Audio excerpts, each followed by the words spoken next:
आता पहिल्यांदा 11 विवाह आपल्यामध्ये करेल।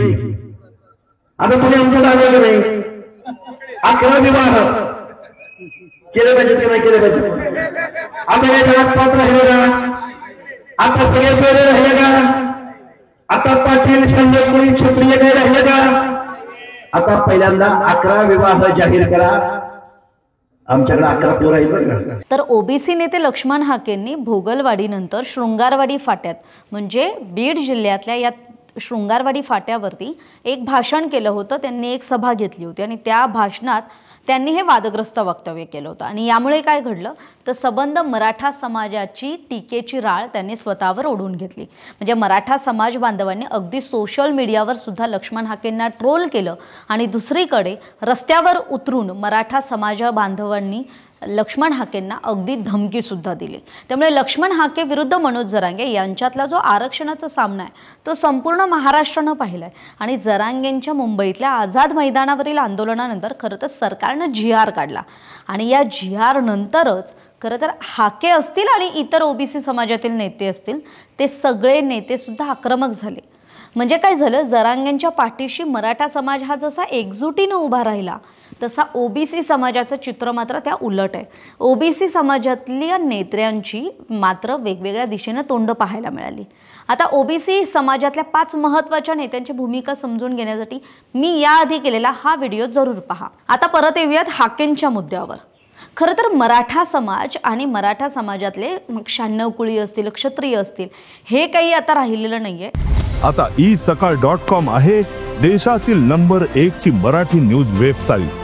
प्रत्येक अपडेटसाठी isakal.com ला नक्की भेट द्या। ते ओबीसीत आले असतील तर त्यांनी ओबीसींसोबत सोयरीक करावी, त्यासाठी आधी 11 विवाह जाहीर करा, तुमच्या मुली आमच्या समाजातल्या पोरांना द्या, आमच्याकडे 11 पोरं तयार आहेत, असं वादग्रस्त वक्तव्य लक्ष्मण हाकेंनी केलं होतं जे आपण या व्हिडिओच्या सुरुवातीला पाहिलं। पण आता आपण जर याच्याबद्दलची रियालिटी चेक करायचं झालं तर गावाकडचं किंवा समाजातलं वास्तव सांगायचं झालं तर मराठा सोडच पण मुळात ओबीसीतल्या ओबीसीतच अनेक जाती अशा आहेत ज्यांच्यामध्ये खरं तर सोयरीक केली जात नाही किंवा आंतरजातीय विवाह केले जात नाही। उदाहरणच द्यायचं झालं तर धनगर समाज हा वंजारी घरात आपली मुलगी देत नाही, माळी समाज धनगरात मुलगी देत नाही। आता हे त्यांच्यात म्हणजे ओबीसी समाजातलं अंतर्गत वास्तव आहे। पण हे वास्तव माहीत असताना सुद्धा हाकेंनी जाणीवपूर्वक शृंगारवाडीत स्फोटक वक्तव्य करून नवा वाद उभा केल्याची चर्चा आहे। बरं आता हाकेंनी हे वादग्रस्त विधान केल्यानंतर मराठा समाजात कशी प्रतिक्रिया उमटली ते मी तुम्हाला सांगणार आहे, पण त्याआधी हाके नेमकं काय म्हणाले होते, त्यांचं वादग्रस्त विधान काय होतं ते पुन्हा एकदा पाहूयात। आता पहिल्यांदा 11 विवाह आपल्यामध्ये करेल। आता तुम्ही आमचं दावा नाही 11 विवाह केले पाहिजे की नाही केले पाहिजे। आता हे जगात पात्र राहिले का? आता सगळे सोयरे राहिले का? आता पाटील संजय कोणी छत्रीय काही राहिले का?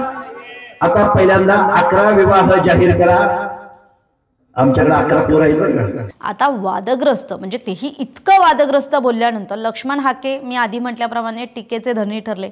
मराठा आंदोलक मनोज जरांगे पाटलांनी प्रतिक्रिया देताना त्यांचा तर हाकेंवर भडका उडाला। त्यांनी थेट याला परळी कनेक्शन जोडलंय। ते काय म्हणतात, जरांगे म्हणतात याला परळीच्या लाभार्थी टोळीचं स्वप्न पुरं करायचं आहे, गोत्यात आणायचे ते कोण तर मराठा धनगर आणि गोरगरीब ओबीसी। तुमच्या आई बहिणीला बोललो का आम्ही, तुला कुणी अधिकार दिला रे लेकीबाळीचं बोलायचं। आता पायली भरली त्याची असं म्हणत जरांगेंनी हाकेंचा समाचार घेतला।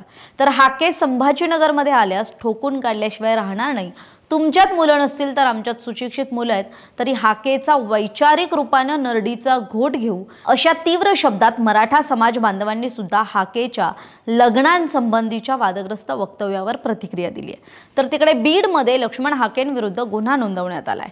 आता पोलिसात गुन्हा नोंद झाल्यानंतर वादग्रस्त वक्तव्याविषयी लक्ष्मण हाकेंनी फेसबुक पोस्टवरून स्पष्टीकरण दिलंय। आता यावेळी ते फेसबुक पोस्टमध्ये त्यांनी काय म्हटलंय तेही पाहूया। आंतरजातीय विवाहाचा प्रस्ताव मांडला तर शिव्यांची लाखोली वाहिली जाते। शाहूंचे वारसदार व्हायला तुम्हाला 100 जन्म घ्यावे लागतील। शाहूंनी त्यांच्या भगिनींचा विवाह होळकरांच्या घरात लावून दिला होता। 100 वर्षांपूर्वी तो विचार होता, आज असा विचार मांडला तरी मारून टाकण्याची धमकी दिली जाते। धन्य ते महात्मा फुले, शाहूराजे, बाबासाहेब। जातीयवादाचा नाग हा फक्त बिळातून बाहेर काढण्यासाठी मी हे वक्तव्य केलं होतं. त्यांचा पुरोगामी म्हणवून घेत बहुजन बांधवांचं शोषण करणारा काळा कुट्ट चेहरा महाराष्ट्रासमोर मांडायचा होता, उघडा पाडायचा होता, दाखवायचा होता. मागासलेपण म्हणजे ओबीसी हे मागून मिळत नसलं तर ते जन्मानं येतं. त्या मागास जातीत जन्म झाल्यानं आमच्या पिढ्यांनी शेकडो वर्ष सामाजिक भेदभाव सहन केलाय. आमची माणसं खोट्या जात वर्चस्व भावनेसाठी चिरडून मारली. नितीन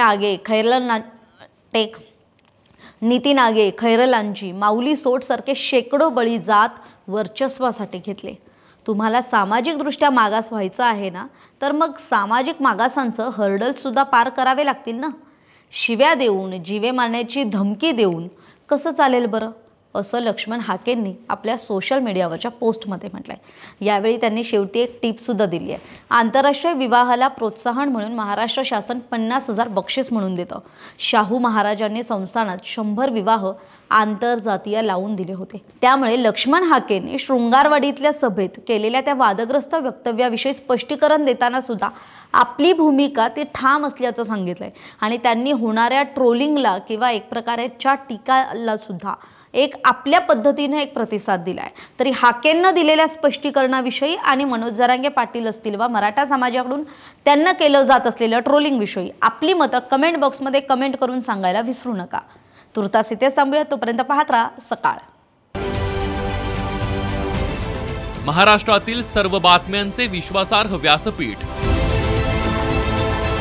सकाळच्या सर्व सोशल मीडिया प्लॅटफॉर्मला लाईक, फॉलो आणि सबस्क्राईब करा.